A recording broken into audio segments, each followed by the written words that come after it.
Welcome to me TV Telugu news. ముందుగా headlines. అంకు సుంకాల గండం, భారత్ ఫార్మా రాగి ఎగుమతిపై ఆందోళన.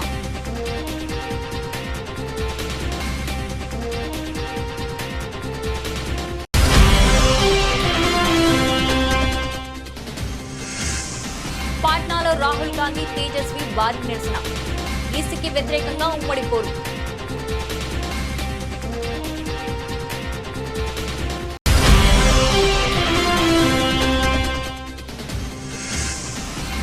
ఢిల్లీ వెళ్తున్న విమానాన్ని ఢీకొట్టిన పక్షి, 169 మంది ప్రయాణికులు సేఫ్.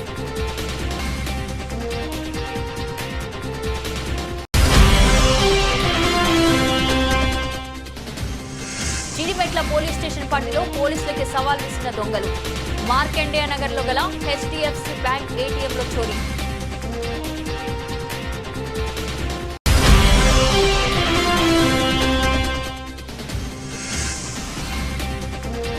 పసిడి ప్రియులకు షాక్, మళ్లీ పెరిగిన బంగారం ధరలు.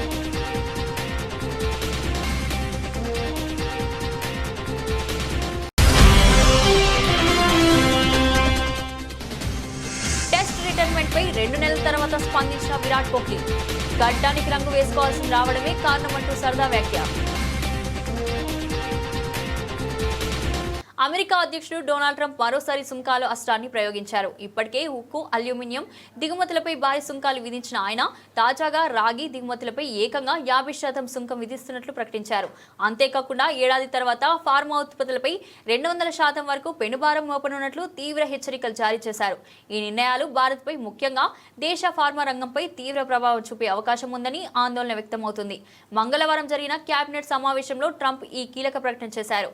ఈ రోజు మేము రాగి చర్యలు తీసుకుంటున్నాం, దానిపై సుంకాన్ని 50% నిర్ణయించబోతున్నామని ఆయన తెలిపారు. ఈ కొత్త సుంకాలు జూలై చివరి నాటికి లేదా ఆగస్టు 1వ తేదీ నుంచి అమల్లోకి రావచ్చని అమెరికా వాణిజ్య కార్యదర్శి హోవర్డ్ లట్నిక్ వెల్లడించారు. ఫార్మా రంగంపై కూడా త్వరలోనే ప్రకటన ఉంటుందని, అయితే ఔషధ తయారీ సంస్థలు తమ కార్యకలాపాలను అమెరికాకు మార్చుకోవడానికి ఏడాది నుంచి ఏడాదిన్నర సమయం ఇస్తామని ట్రంప్ స్పష్టం చేశారు.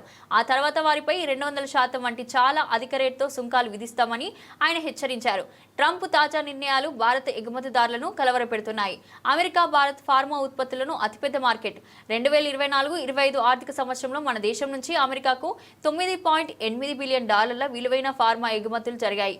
ఇది మన మొత్తం ఫార్మా ఎగుమతులలో 40% సమానం. ఒకవేళ 200% సుంకం అమలైతే భారత ఫార్మా పరిశ్రమ తీవ్రంగా నష్టపోయే ప్రమాదం ఉంది. ఇక రాగి ఎగుమతుల్లో అమెరికాకు భారత్ నుంచి 17% వాటా ఉంది. కేంద్ర ఎన్నికల సంఘం ఈసీ చేపట్టిన ఓటర్ల జాబితా ప్రత్యేక సవరణ, కొత్త కార్మిక చట్టాలకు వ్యతిరేకంగా బీహార్లో విపక్షాల భారీ ఆందోళనకు పిలుపునిచ్చాయి. కాంగ్రెస్ అగ్రనేత రాహుల్ గాంధీ, ఆర్జేడీ నేత తేజస్వి యాదవ్ పాట్నాలో సంయుక్తంగా నిరసన ప్రదర్శన చేపట్టారు. ఉదయం 10 గంటలకు కొలంబర్లోని ఆదాయ పన్ను కార్యాలయం నుంచి ఎన్నికల సంఘం కార్యాలయం వరకు వీరిద్దరి నేతృత్వంలో భారీ ర్యాలీ ప్రారంభమైంది. అసెంబ్లీ ఎన్నికల ముందు ఈసీ చేపట్టిన ఓటర్ల జాబితా సవరణ ప్రక్రియపై మహాఘాట్ బంద్ను తీవ్ర అభ్యంతరం వ్యక్తం చేస్తుంది. దీనికి నిరసనగా రాష్ట్ర వ్యాప్తంగా చక్కా జామ్ నిర్వహిస్తుంది. హాజీపూర్, సోనాపూర్లలో ఆర్జేడీ కార్యకర్తలు టైర్లను కాల్చి రోడ్డును దిగ్బంధించారు. హాజీపూర్లోని గాంధీ సేతును ఆర్జేడీ మద్దతుదారులు అడ్డుకోగా, సోనాపూర్లో స్థానిక ఎమ్మెల్యే ముఖేష్ రోషన్ ఆందోళనకు నాయకత్వం వహించారు. జెహానాబాద్లో ఆర్జేడీ విద్యార్థి విభాగం రైల్వే ట్రక్కులను దిగ్బంధించి నిరసన తెలిపింది. ఈ ఆందోళన కార్యక్రమాలకు కాంగ్రెస్, ఆర్జేడీ, వామపక్షాలు, వికాస్శీల్ ఇన్సాన్ పార్టీ, స్వతంత్ర నేత పప్పు యాదవ్తో కూడిన మహాఘాట్ బంధన్ మద్దతు ప్రకటించింది. అత్యంత తక్కువ సమయంలో చేపట్టిన ఓటర్ల జాబితా సవరణ గందరగోళం సృష్టిస్తుందని, ఇది అధికార ఎన్డీఏకు ప్రయోజనం చేకూర్చుతుందని తేజస్వి యాదవ్ ఆరోపించారు. 10 కేంద్ర కార్మిక సంఘాలు నిర్వహిస్తున్న భారత్ బంద్కు మద్దతుగా కూడా ఈ నిరసనలు కొనసాగుతున్నాయని, కీలక ప్రాంతాల్లో పోలీసులు భారీ బందోబస్తు ఏర్పాటు చేశారు.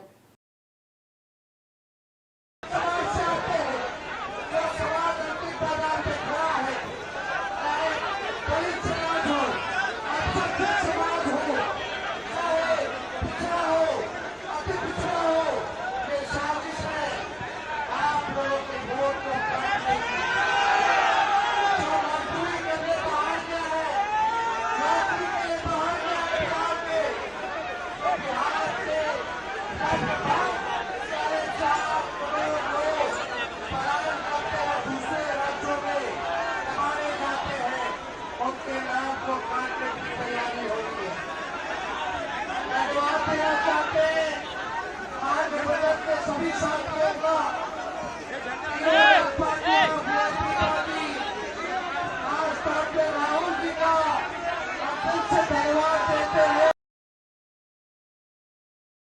బర్డ్ హిట్ ఘటనలు ఆందోళన కలిగిస్తున్నాయి. తాజాగా పాట్నా నుంచి ఢిల్లీకి బయలుదేరిన ఇండిగో విమానం గాల్లో ఉండగా పక్షి ఢీకొనడంతో అత్యవసరంగా వెనక్కి తిరిగి పాట్నా విమానాశ్రయంలో ల్యాండ్ అయింది. ఈ ఘటన జరిగినప్పుడు విమానంలో 169 మంది ప్రయాణికులు ఉన్నారు. వారంతా సురక్షితంగా బయటపడడంతో అధికారులు ఊపిరి పీల్చుకున్నారు. పాట్నా విమానాశ్రయం నుంచి ఢిల్లీకి బయలుదేరిన ఇండిగో విమానం టేకాఫ్ అయిన కొద్దిసేపటికి ఈ ప్రమాదం జరిగింది. పక్షి బలంగా ఢీకొట్టడంతో విమానంలో సాంకేతిక సమస్యలు తలెత్తాయి. అప్రమత్తమైన పైలట్ వెంటనే విమానాన్ని వెనక్కి మళ్లించి పాట్నాలోని సురక్షితంగా ల్యాండ్ చేశారు. ప్రస్తుతం విమానానికి మరమ్మతులు చేస్తున్నట్లు అధికారులు తెలిపారు. ఇటీవల కాలంలో ఇలాంటి ఘటనలు తరచూ జరుగుతుండడం గమనార్హం. ఇటీవలే పాట్నా నుంచి రాంచీ వెళ్తున్న మరో ఇండిగో విమానాన్ని గాల్లో గద్దడి కొట్టింది. ఆ సమయంలో విమానం దాదాపు 4000 అడుగుల ఎత్తులో ఉంది. ఈ ఘటనలో 175 మంది ప్రయాణికులు ఉండగా పైలట్ చాకచక్యంగా విమానాన్ని రాంచీలోని బిర్సా ముండా విమానాశ్రయంలో సురక్షితంగా దించారు. జూన్ 23న ఢిల్లీ నుంచి తిరువనంతపురం వచ్చిన ఎయిర్ ఇండియా విమానం ల్యాండ్ అవుతున్నప్పుడు పక్షి ఢీకొట్టి ఉంటుందని అనుమానించారు. ఈ కారణంగా తిరువనంతపురం నుంచి ఢిల్లీకి వెళ్లాల్సిన రిటర్న్ ఫ్లైట్ ను ఎయిర్ ఇండియా రద్దు చేసింది. ఇలా ప్రధాన విమానయాన సంస్థలకు చెందిన విమానాలు వరుసగా బర్డ్ హిట్ బారిన పడుతుండటంతో ప్రయాణికుల భద్రతపై ఆందోళన వ్యక్తమవుతుంది. రాష్ట్ర ప్రభుత్వ ఖజానాకు 1000 కోట్లు గండి కొడుతున్నారని హైకోర్టులో పీల్ వేశాం. ప్రభుత్వంలో అవినీతి జరిగింది కాబట్టి కోర్టులో 15 సార్లు వాయిదా తీసుకున్నారు. పౌర సరఫరాల శాఖలో జరిగిన కుంభకోణాన్ని బయటపెట్టిన బీఆర్ఎస్ ఎమ్మెల్యే గంగుల కమలాకర్ దళార్ల సంస్థలతో కుమ్మక్కై రాష్ట్ర ప్రభుత్వానికి రావాల్సిన 750 కోట్ల ఆదాయాన్ని ప్రభుత్వ పెద్దలు పంచుకున్నారు. 90 రోజుల్లో ప్రభుత్వానికి డబ్బులు చెల్లించకపోతే కాంట్రాక్టర్లు టెండర్లు రద్దు చేయాలి. కానీ 605 రోజులు గడుస్తున్నా టెండర్లు ఎందుకు రద్దు చేయలేదని బీఆర్ఎస్ ఎమ్మెల్యే గంగుల కమలాకర్ మండిపడ్డారు. ఈ ప్రభుత్వము ఈ పేరుకపోయిన ధాన్యాన్ని మొత్తం కూడా 38 లక్షల మెట్రిక్ టన్ ధాన్యాన్ని ఓపెన్ యాక్షన్ ద్వారా బయట సంస్థలకు అమ్మాలని చెప్పేసి టెండర్ పిలవడం జరిగింది. 38 లక్షల మెట్రిక్ టన్ ధాన్యాన్ని అమ్మడం, దాని ద్వారా 7,626 కోట్ల రూపాయలు ఆదాయాన్ని 90 రోజుల లోపల ప్రభుత్వానికి కట్టాలి. ఆ సంస్థలు 90 రోజులు 3 నెలల లోపల ఎవరైనా కానీ ధాన్యాన్ని చూసుకున్న తర్వాతనే టెండర్లో పాల్గొంటారు. ఆ ధాన్యాన్ని చూసుకొని టెండర్లో పాల్గొన్నారు, ఈఎండి కట్టుకున్నారు, ఈఎండి కట్టేశారు. అక్కడే బ్రోకర్లు అందరూ కూడా ఇన్వాల్వ్మెంట్ అయ్యి ప్రభుత్వాన్ని నష్టం చేయాలని చేసి అప్పుడే తీయడం జరిగింది. ఈరోజు రైస్ మిల్లర్ దగ్గర ధాన్యం ఉన్నది, మేము ధాన్యాన్ని పెడతాం తీసుకోండి అంటే మాకు ధాన్యం వద్దు, ఎక్స్ట్రా డబ్బులు ఇవ్వాలని చెప్పేసి యథేచ్ఛగా వారు డిమాండ్ చేయడం, రైస్ మిల్లర్లందరూ కూడా మా దగ్గరికి రావడం, వారు మొరబెట్టుకోవడం. ఇంత అన్యాయం ఉంటుందా?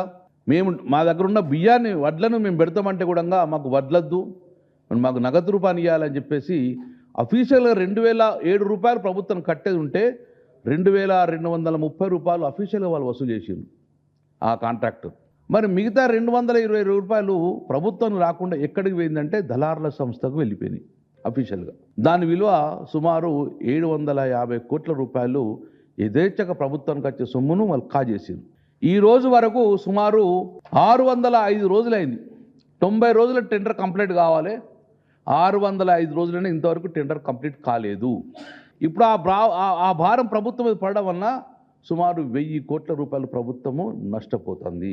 12వ లాట్ నెంబర్ 12 ఆ సంస్థ పేరు కూడా హిందుస్థాన్ లిమిటెడ్ కంపెనీ. ఇది నిజామాబాద్లో వీళ్ళు టెండర్ పాల్గొన్నారు.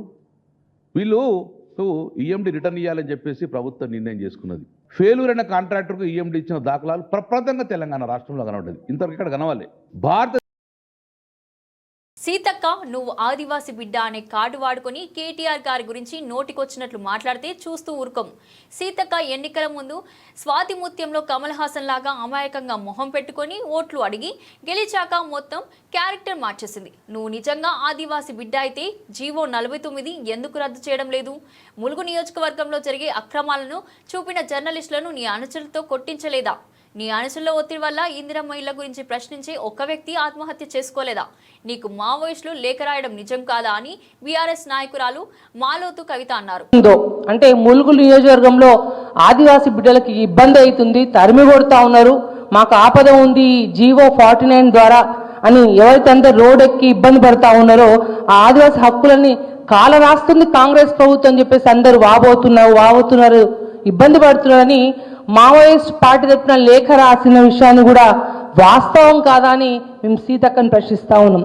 నిజంగా మీరు నిజంగా ఒక ఆదివాసీ బిడ్డ అయితే మీరు అధికారంలో ఉన్నది ప్రభుత్వం మీదే, మీరు క్యాబినెట్లో ఉన్నారు. నిజంగా మీరు ఆదివాసీ బిడ్డకు న్యాయం చేయగలిగేదైతే జీవో 49 ఎందుకు రద్దు చేయట్లేదో మీరు ఆదివాసీ బిడ్డలందరికీ కూడా మీరు సమాధానం చెప్పాలని చెప్పేసి మేము ప్రశ్నిస్తా ఉన్నాం. అంతేకాదు, మీరు ముందు గమనించాలి, ఇందిరమ్మ ఇళ్ల విషయంలో ఒక వాట్సాప్లో చిన్న మెసేజ్, ఒక కాంగ్రెస్ కార్యకర్త నాకు ఇందిరమ్మ ఇల్లు రావట్లేదు అని వారు వాపోతే కాంగ్రెస్ నాయకులు అక్కడ ఉన్న పోలీసుల యొక్క ఒత్తిడి మేరకు, వాళ్ళ ఇబ్బంది మేరకు ఆత్మహత్య చేసుకునే విషయం మీ దృష్టికి రాలేదా? మీ కళ్ళు మూసుకుపోయినాయని చెప్పేసి మేము ప్రశ్నిస్తా ఉన్నాం.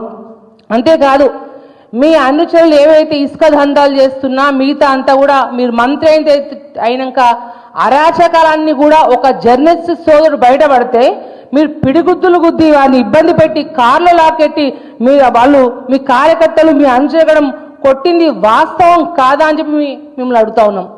మీరు మాటికి ఆదివాసి బిడ్డ అని చెప్పుకుంటూ ఆదివాసి కార్డు వాడుకుంటూ మా బీఆర్ఎస్ ప్రెసిడెంట్ కేటీఆర్ గారిని మీరు ఇష్టానుసారంగా మీరు మాట్లాడుతా అంటే బీఆర్ఎస్ పార్టీ కార్యకర్తలు, బీఆర్ఎస్ పార్టీ ఊరుకోదని చెప్పేసి ప్రత్యేకంగా మీకు తెలియపరుస్తా ఉన్నాం.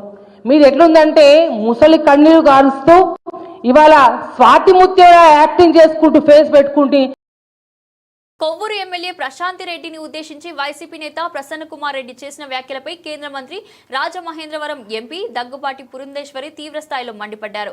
ప్రసన్న కుమార్ రెడ్డి వ్యాఖ్యలు సభ్య సమాజం సిగ్గుతో తలదించుకునేలా ఉన్నాయని ఆగ్రహం వ్యక్తం చేశారు. మహిళలను కించపరిచేలా మాట్లాడడం వైకాపా నాయకులకు ఒక అలవాటుగా మారిపోయిందని పురంధేశ్వరి విమర్శించారు. ఒక మహిళ శాసనసభ్యురాలపై ఇంతటి అనుచిత వ్యాఖ్యలు చేయడం దారుణమని అన్నారు. ప్రసన్న కుమార్ రెడ్డి తక్షణమే తన వ్యాఖ్యలను వెనక్కి తీసుకుని ఎమ్మెల్యే ప్రశాంతి రెడ్డికి బహిరంగంగా క్షమాపణ చెప్పాలని డిమాండ్ చేశారు. రాజకీయాల్లో విమర్శలు సహజమే అయినా వ్యక్తిగత దూషణకు, ముఖ్యంగా మహిళల గౌరవానికి భంగం కలిగించే మాటలకు తావు లేదని పురంధేశ్వరి స్పష్టం చేశారు. వైసీపీ నాయకత్వం ఇలాంటి నేతలపై చర్యలు తీసుకోవాలని ఆమె సూచించారు. విశ్వసిస్తూ వస్తున్నటువంటి సంస్కృతి మనది. అదేవిధంగా మహిళలకి పెద్దపీట వేస్తూ వారిని గౌరవిస్తూ వస్తున్నటువంటి భారతీయ సాంప్రదాయం మనది. దానికి భిన్నంగా ప్రసన్న కుమార్ రెడ్డి గారు వారి ప్రశాంతి రెడ్డి గారి పట్ల చేసినటువంటి వ్యాఖ్యల్ని నేను గట్టిగా ఖండిస్తున్నాను. వైఎస్ఆర్సీపీ నాయకుడికి మహిళల్ని కించపరచడం అనేది అలవాటుగా మారినటువంటి విషయం. అమరావతిలోని మహిళల్ని మనం నోటితో కూడా చెప్పలేనటువంటి భాషలో వారిని కించపరచడం, అదేవిధంగా శాసనసభలో ఉన్నటువంటి మహిళల్ని, శాసనసభ వెలుపల ఉన్నటువంటి మహిళల్ని సైతం వ్యక్తిత్వ హననం చేయడం మనందరికీ తెలియనటువంటి విషయం కాదు. 6 పర్యాయాలు ఎమ్మెల్యేగా గెలిచి ఈ రకంగా మహిళల్ని కించపరుస్తూ అవమానపరుస్తూ చేస్తున్నటువంటి వ్యాఖ్యలు ఇవి సభ్య సమాజం ఆమోదించనిది, స్వాగతించనిది అని చెప్పి వారికి తెలియజేస్తున్నాను. అదేవిధంగా వారికి నేను చెప్పేటువంటి విషయం, ఏదైతే ప్రశాంతి రెడ్డి గారి పట్ల వారు చేసినటువంటి వ్యాఖ్యలు ఉన్నాయో వాటిని ఒక్కసారి వారి తల్లి గారికి, వారి భార్య గారికి చూపమని చెప్పి నేను చేసినటువంటి అభ్యర్థన. వారు కనుక దాన్ని ఆమోదించినట్లయితే, వారి ప్రసన్న కుమార్ రెడ్డి గారి భాషను కనుక ఆమోదించినట్లయితే ఇప్పుడు నేను చేసేటువంటి డిమాండ్ ని వెనక్కి తీసుకుంటానని చెప్పి నేను తెలియజేస్తున్నాను. నా డిమాండ్ ఏమిటంటే, ఎటువంటి షరతులు లేకుండా ప్రశాంతి రెడ్డి గారికి బాహాటంగా ప్రసన్న కుమార్ రెడ్డి గారు క్షమాపణలు చెబుతూ వారు చేసినటువంటి వ్యాఖ్యల్ని వెనక్కి తీసుకోవాలి అని చెప్పి నేను వారికి తెలియజేస్తున్నాను. బీఆర్ఎస్ వర్కింగ్ ప్రెసిడెంట్ కేటీఆర్ పై టీపీసీసీ వర్కింగ్ ప్రెసిడెంట్ జగ్గారెడ్డి తీవ్ర విమర్శలు చేశారు. తమ సుదీర్ఘ రాజకీయ అనుభవం ముందు కేటీఆర్ ఒక జీరో అని, ఆయన ఒక చిన్న పిల్లాడిలా మాట్లాడుతున్నారని ఎద్దేవా చేశారు.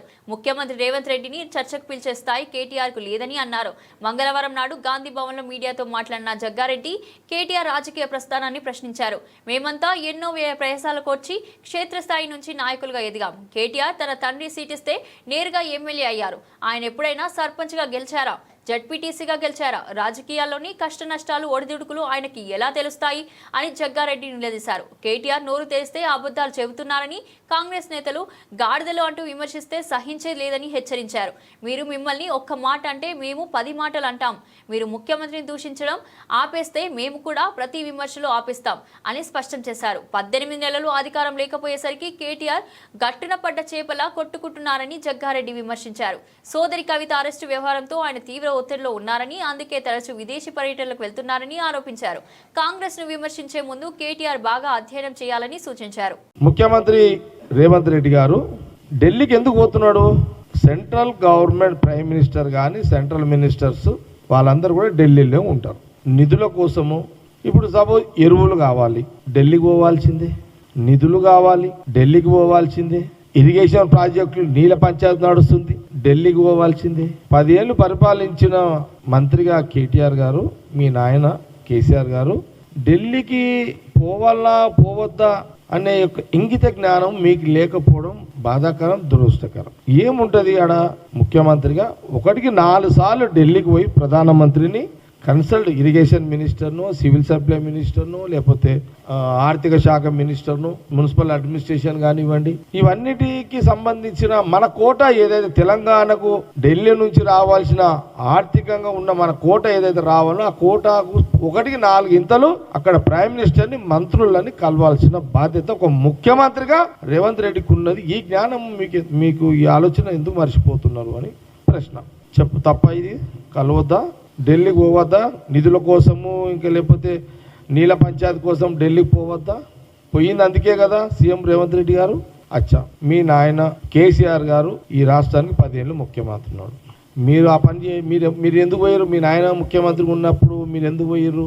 ఎందుకు పోయారు అంటే, మీరు అంటే ఆయన సంతానం, కేసీఆర్ గురించి కాదు. మీరు ఎందుకు పోయారు అనేది ఒక ప్రశ్న మేము అడుగుతున్నాం. మీరు ఎందుకు పోయారు? ఆయనేమో ముఖ్యమంత్రి రేవంత్ రెడ్డి గారు ఏమో ఎరువుల కోసము, నీళ్ళ పంచాయతీ ఉన్నది, నిధుల కోసము, పరిపాలన పైన కొన్ని అంశాల మీద అక్కడ ప్రధానమంత్రిని, మంత్రులను కలవడానికి సీఎం రేవంత్ రెడ్డి గారు అక్కడికి పోతున్నాడు. మీరెందుకు పోయారు? మీ కుటుంబం ఎందుకు పోయింది ఢిల్లీకి? లిక్కర్ దంద చేయడానికి పోయారు. మీరు ఢిల్లీ పోయారు, లిక్కర్ దంద మొదలుపెట్టారు, విస్కీ బ్రాండ్ బీర్ల దంద స్టార్ట్ చేసిరాడ. కవిత దొరికింది, లోపల పడ్డది. కేటీఆర్ ఎందుకు పోయిండా అంటే కవిత జైల్లో పడ్డదని పోయిండు. హరీష్ మాజీ వైఎస్ జగన్మోహన్ రెడ్డి చిత్తూరు జిల్లా బంగారుపాలెంలో తీవ్రంగా నష్టపోయిన మామిడి రైతుల పరామర్శకు ప్రభుత్వం నుంచి తీవ్ర ఆంక్షలు, అడ్డంకులు ఎదురవుతున్నాయి. చిత్తూరు జిల్లాలో కర్ఫ్యూ వాతావరణం. చిత్తూరు జిల్లాలో సుమారు 2000 మంది నాయకులు, కార్యకర్తలకు పోలీసులు నోటీసులు జారీ చేశారు. మాజీ సీఎం పర్యటనకు హాజరు కావద్దని హెచ్చరికలు పంపారు. పర్యటనకు వస్తే రౌడీ షీట్ ఓపెన్ చేస్తామంటూ రైతులకు చిత్తూరు జిల్లా ఎస్పీ హెచ్చరికలు జారీ చేశారు. ఆటోలు, ట్రాక్టర్లు కనిపిస్తే సీజ్ చేస్తారు. రైతులను, ప్రజలను అడ్డుకోవడమే లక్ష్యం. పెట్రోల్ బంక్ల వద్ద పోలీసుల ప్రహారం నిర్వహించారు. వాహనాలకు పెట్రోల్ పోయనీయకుండా అడ్డుకుంటున్నారు. మామిడి రైతులు రాకుండా బంగారుపాలెం వ్యవసాయ మార్కెట్ యార్డ్లో 116 దుకాణాల యజమానులకు పోలీసులు ముందస్తు నోటీసులు పంపారు. మార్కెట్ యార్డుకు తాళాలు. గంగాధర నెల్లూరు నియోజకవర్గం ఎస్ఆర్ పురం మండల వైఎస్ఆర్సీపీ నాయకులను చిత్తూరు జిల్లా పోలీస్ ట్రైనింగ్ సెంటర్లో బంధించారు. బంగారుపాలెం మార్కెట్ యార్డుకు రైతులు రాకుండా వీకోట మండలం కారకుంట వద్ద పోలీసులు తనిఖీలు చేశారు. క్విడ్ ప్రోకోకు స్పష్టమైన ఉదాహరణ. కాంగ్రెస్, బీజేపీలు కుమ్మక్కై ధాన్యం కొనుగోలు టెండర్లో భారీ కుంభకోణానికి పాల్పడ్డాయి. ఈ భారీ అవినీతి నుంచి రేవంత్, ఉత్తమ్ తప్పించుకోలేరు. వారి రాజకీయ జీవితానికి సమాధి తప్పదు. 3 నెలలుగా భోజనం బిల్లులు చెల్లించకపోవడం వల్ల విద్యార్థులకు నాణ్యమైన భోజనం అందక పస్తులు పండాల్సిన పరిస్థితి ఏర్పడిందన్నారు. గొడ్డు కారం, నీళ్ల సాంబారే భావి భారత పౌరులకు భోజనం అయ్యింది. మెనూ ప్రకారం పోషకాలతో కూడిన భోజనం అందించవలసిన ఉన్నప్పటికీ ప్రభుత్వ అలసత్వం వల్ల ఎక్కడా అమలు కావడం లేదు. తనిఖీలు చేయవలసిన అధికారులు చోద్యం చూస్తున్నారు. రాష్ట్ర వ్యాప్తంగా ఇదే దుస్థితి ఉన్నప్పటికీ పట్టించుకోవడంలో కాంగ్రెస్ ప్రభుత్వం నిర్లక్ష్యం వహిస్తుంది అని మాజీ ఎమ్మెల్యే పెద్ది సుదర్శన్ రెడ్డి నిప్పులు చెరిగారు. విద్యార్థుల బంగారు భవిష్యత్తుకు బాటలు వేస్తారని కోతలు కోసే రేవంత్ రెడ్డి కనీసం విద్యార్థులకు ఒక్క పూట అన్నం పెట్టే పరిస్థితులు కూడా లేవా అని ప్రశ్నించారు. టెండర్లలో గోల్మాల్ చేసి ఇవాళ మనీ లాండరింగ్ జరిగింది. సివిల్ సప్లైస్ టెండర్ల కుంభకోణం జరిగింది. ధాన్యం టెండర్లు ఆనాడు నిర్ధారించినప్పుడు ఉండబడినటువంటి టెండర్ నోటీసు, అగ్రిమెంటు 100కు 100% వయలేషన్ జరిగింది.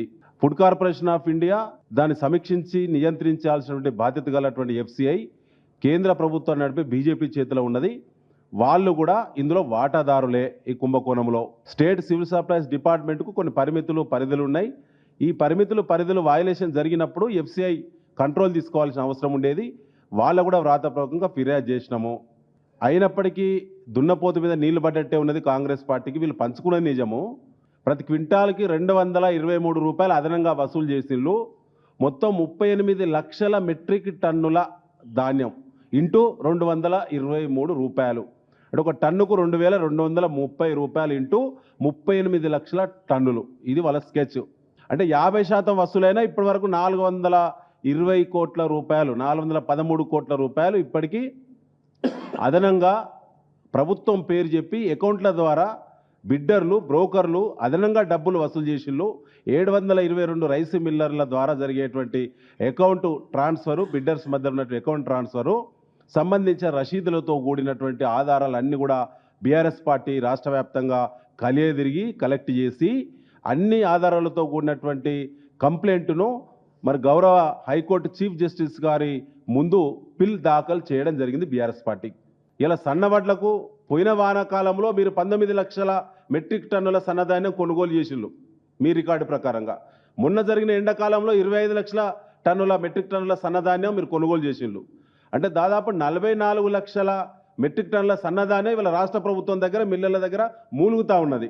మీ సన్న బియ్యం స్కీమ్కు సన్న వడ్ల అవసరం పడితే 44 లక్షల టన్నులు మీరే ఇవాళ సేకరించిన ధాన్యం మీ చేతిలో ఉండగా 3 ఏళ్ల కింద ఉన్నటువంటి 2022 సంవత్సరానికి చెందినటువంటి సన్న వడ్లు టెండర్ ధాన్యం, టెండరు దారును, బిడ్డర్ను ఎస్కేప్ చేయడానికి తనతో మిలాఖతై క్విడ్ ప్రోకో పద్ధతిలో ఇచ్చుడు పుచ్చుకుండా అనేటువంటి పద్ధతి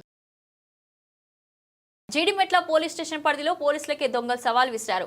బాల్నగర్ ఏసీపీ ఆధ్వర్యంలో నాకాబందీ నిర్వహించిన 4 గంటల్లోనే అదే ఏరియాలో ఏటీఎం చోరీకి దుండగులు ఎగబడ్డారు. మార్కండేయ నగర్లో గల హెచ్డిఎఫ్సి బ్యాంక్ ఏటీఎంలో చోరీ చేశారు. గ్యాస్ కట్టర్ సహాయంతో ఏటీఎం మిషన్లో డబ్బులు ఇన్స్టాల్ చేసే బాక్స్నే దోచుకున్నారు. సీసీటీవీ ఫుటేజ్ ఆధారంగా కేసు నమోదు చేసి దర్యాప్తు చేస్తున్నారు. 2:45 నుంచి 3:25 మధ్యలో ఎర్లీ మార్నింగ్ ఇక్కడ హెచ్డిఎఫ్సి ఏటీఎం ఉంది. దీంట్లో 2 ఏటీఎంస్ ఉన్నాయి సెంటర్లో. వీటిని గ్యాస్ కట్టర్ ఉపయోగించి మనకు వచ్చిన సీసీ ఫుటేజ్ ప్రకారం ఒక 4 వ్యక్తులు 2 వీలర్స్ మీద వచ్చి దాంట్లో ఉన్న మనీ తీసుకుపోయినట్టుగా తెలిసింది. అయితే ఆ మనీ ఎంత ఉంది ఏంటి అనేది ఇంకా హెచ్డిఎఫ్సి వాళ్ళు మనకి తెలియజేయలేదు. వాళ్ళు 9:30కి ఒకసారి మొత్తం వాళ్ళ అకౌంట్ అంతా సరిచూసుకున్నాక మనకి చెప్తామని చెప్పినారు. సో డబ్బుల విషయం అయితే ఎంత పోయింది అనేది ఇంకా తెలియదు. వాళ్ళు బ్యాంక్ వాళ్ళు కన్ఫర్మ్ చేసినా చెప్తాను. మనకు వచ్చిన ప్రాథమిక సమాచారం మేరకు ఒక 4 వ్యక్తులు ఈ అఫెన్స్లో సిలిండర్ తీసుకొని వచ్చి గ్యాస్ వెల్డింగ్ కట్టర్స్ తీసుకొని వచ్చి దాంతో ఏటీఎం మెషిన్ కట్ చేసినట్టు తెలిసింది. అది ముంబై నుంచి 3:27కి అలర్ట్ వచ్చింది. మన కంట్రోల్కి వాళ్ళు అలర్ట్ చేసినారు. ఇమ్మీడియట్గా 3:35 కల్లా మన sub inspector and other staff కూడా ఇక్కడ ఉండి ఈ ఏటీఎంని పరిశీలించడం జరిగింది. మాకు కొన్ని క్లూస్ ఉన్నాయి. We will catch the offenders. 2 wheelers మీద వచ్చారు, 2 2 వీలర్స్ మీద వచ్చారు. కొంతవరకు ఐడెంటిఫై చేసినాం. ఒక డాగ్ స్క్వాడ్ కూడా వచ్చింది, కొన్ని ఛాన్స్ ఫ్రెండ్స్ కూడా వచ్చినాయి. డాగ్ స్క్వాడ్ కూడా ఒక ఇంటి దగ్గరికి లీడ్ చేసింది. కొన్ని క్లూస్ ఉన్నాయి. అలారం కూడా డిజేబుల్ చేసినారు వాళ్ళు. Thank you. బంగారానికి మహిళలకు కొన్ని వేల ఏళ్ల నుంచి అవినాభావ సంబంధం ఉంది. ఆడవాళ్లు తమ దగ్గర ఎంత బంగారం ఉన్నా ఇంకా కావాలంటారే తప్ప వద్దు అనరు. శుభకార్యాల్లో బంగారం విషయాలే ప్రధాన టాపిక్ అవుతాయి. భారతీయ సంస్కృతిలో ఓ భాగమైన బంగారం ధరలు పేద మధ్యత తరగతి వాళ్లకు షాక్ ఇస్తున్నాయి. రోజు రోజుకు పెరుగుతూ పోతున్నాయి. ప్రస్తుతం 24 క్యారెట్ల స్వచ్ఛమైన బంగారం ధర 99,000 దగ్గర ట్రేడ్ అవుతుంది. రానున్న రోజుల్లో బంగారం ధరలు మరింత పెరిగే అవకాశం కల్పిస్తుంది. హైదరాబాద్ మహానగరంలో నిన్న 10 గ్రాముల 22 క్యారెట్ల బంగారం ధర 90,600 రూపాయల దగ్గర, 10 గ్రాముల 24 క్యారెట్ల బంగారం ధర 98,840 రూపాయల దగ్గర, 10 గ్రాముల 18 క్యారెట్ల బంగారం ధర 74,130 రూపాయల దగ్గర ట్రేడ్ అయింది. నిన్నటితో పోల్చుకుంటే 10 గ్రాముల బంగారంపై గ్రాముకు ₹1 చొప్పున 10 రూపాయలు పెరిగింది. 10 గ్రాముల 24 క్యారెట్ల బంగారం ధర 98,800 రూపాయల దగ్గర, 10 గ్రాముల 22 క్యారెట్ల బంగారం ధర 90,610 రూపాయల దగ్గర, 10 గ్రాముల 18 క్యారెట్ల బంగారం ధర 74,140 రూపాయల దగ్గర ట్రేడ్ అవుతుంది. బంగారం ధరలతో సంబంధం లేకుండా వెండి ధరలు ప్రతిరోజు ఎంతో కొంత తగ్గుతూ వస్తున్నాయి. నిన్న హైదరాబాద్ నగరంలో 100 గ్రాముల వెండి ధర 11,990 దగ్గర ట్రేడ్ అయింది. కేజీ వెండి ధర 1,19,900 దగ్గర ట్రేడ్ అయింది. ఈ రోజు 100 గ్రాముల వెండిపై ₹10, కేజీ వెండిపై ₹100 తగ్గింది. 100 గ్రాముల వెండి ధర నేడు 11,980 దగ్గర ట్రేడ్ అవుతుంది. కేజీ వెండి ధర 1,19,800 దగ్గర ట్రేడ్ అవుతుంది.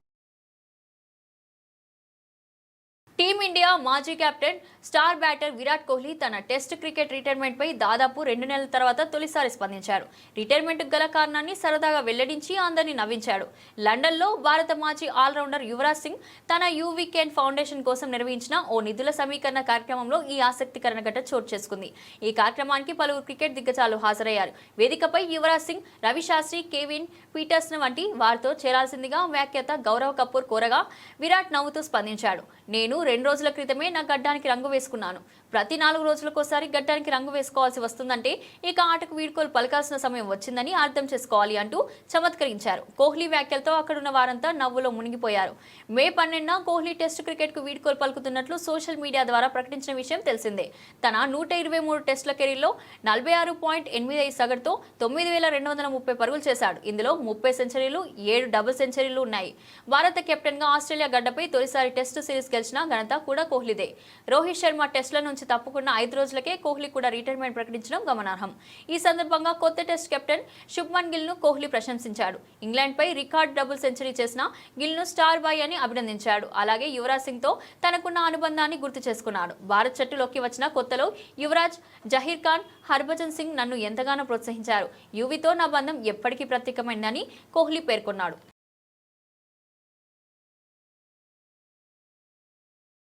బులెటిన్ ముగించే ముందు హెడ్లైన్స్ మరోసారి. అంకు సుంకాల గండం, భారత్ ఫార్మా రాగి ఎగుమతిపై ఆందోళన.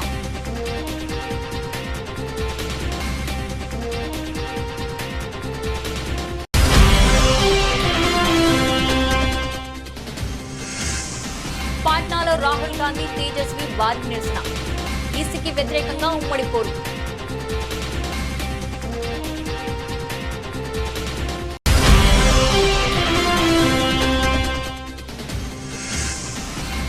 ఢిల్లీ వెళ్తున్న విమానాన్ని ఢీకొట్టిన పక్షి. 169 మంది ప్రయాణికులు సేఫ్.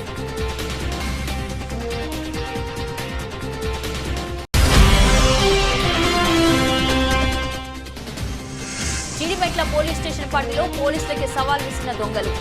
మార్కండేయ నగర్ లో గల హెచ్డిఎఫ్సి బ్యాంక్ ఏటీఎంలో చోరీ.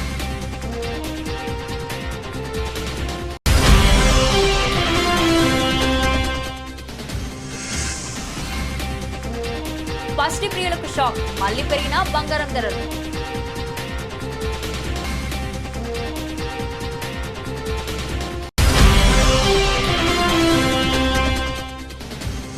టెస్ట్ రిటైర్మెంట్ పై 2 నెలల తర్వాత స్పందించిన విరాట్ కోహ్లీ.